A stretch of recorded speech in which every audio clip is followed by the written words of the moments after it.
हिंदवी स्वराज संस्थापक छत्रपती शिवाजी महाराज, राजमाता जिजाऊ, राजमाता अहिल्यादेवी होळकर, स्त्री शिक्षणाचं बीज या महाराष्ट्राच्या भूमीमध्ये पेरणारे सावित्रीबाई फुले, महात्मा ज्योतिबा फुले, जगाच्या पाठीवरती शांतीचा संदेश देणारे महात्मा गौतम बुद्ध आणि महाराष्ट्रातील या भारत भूमीतील शूरवीर वीरांना आणि रणरागिणींना आदरांजली अर्पण करून मी माझ्या शब्दांना सुरुवात करतो.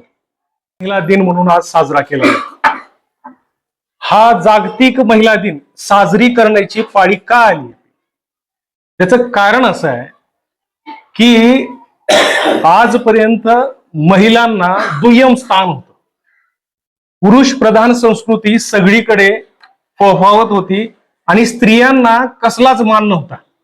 त्यांचं कर्तृत्व काही जरी केले तर ते शून्य होतं.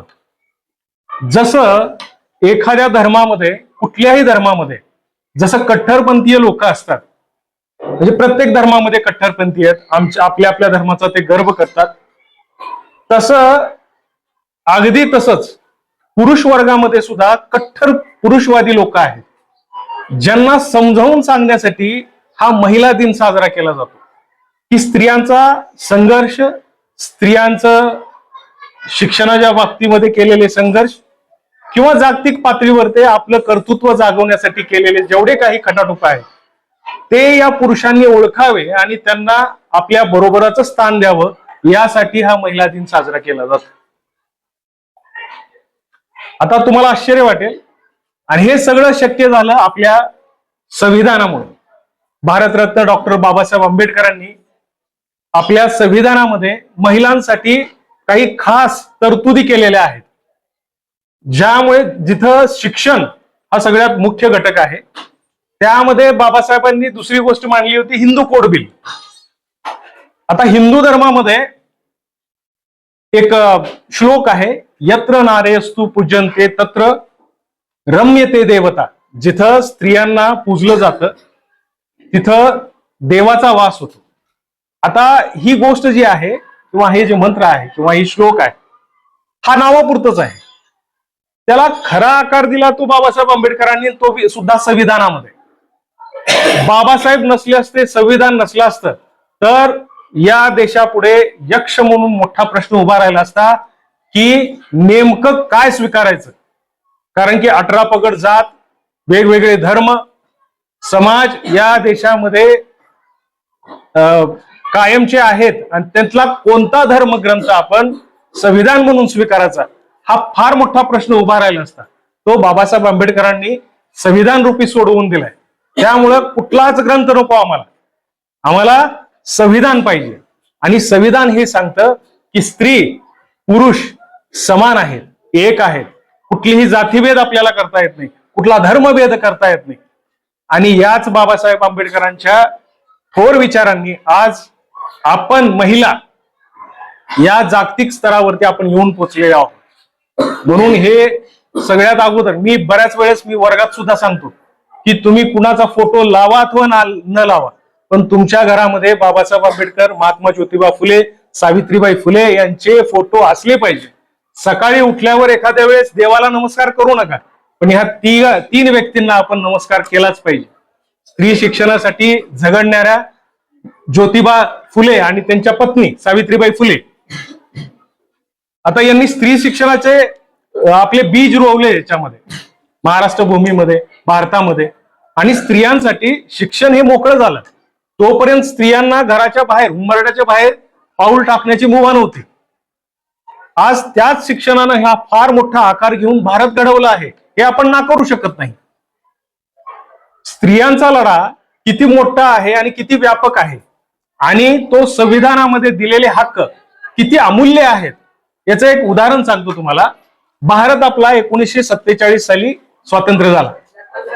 47 साली स्वातंत्र्य झाल्या संविधानामध्ये पहिला हक्क बाबासाहेब आंबेडकरांनी जो महिलांना दिला तो होता मतदानाचा.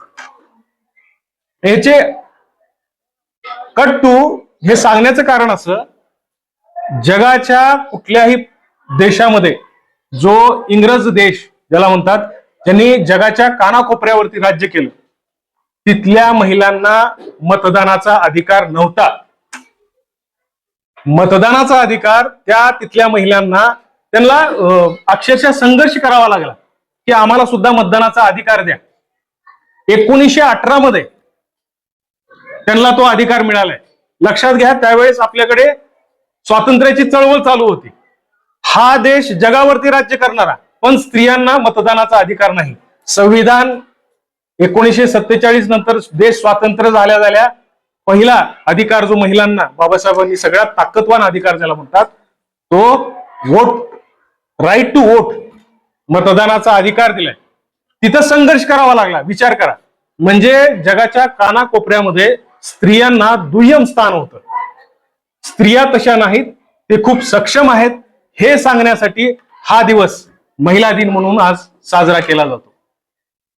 त्यावेळेस तिथल्या स्त्रियांनी, तुम्हाला आश्चर्य वाटेल, राजमाता अहिल्यादेवी होळकरांचे फोटो 1918 मध्ये इंग्लंड अमेरिकेच्या रस्त्यावरती धरून तो आंदोलन केला होता, आम्हाला मतदानाचा अधिकार पाहिजे म्हणून.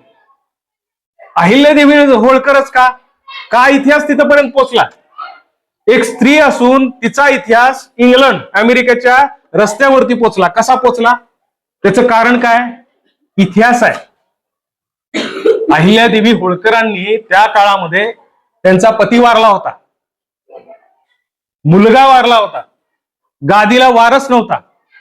सगळे धर्म, रूढी, परंपरा बाजूला ठेवून अहिल्यादेवी होळकरांनी जवळपास पुढे 30 वर्ष राज्य केलं आणि सक्षमपणे ते राज्य चालवलं.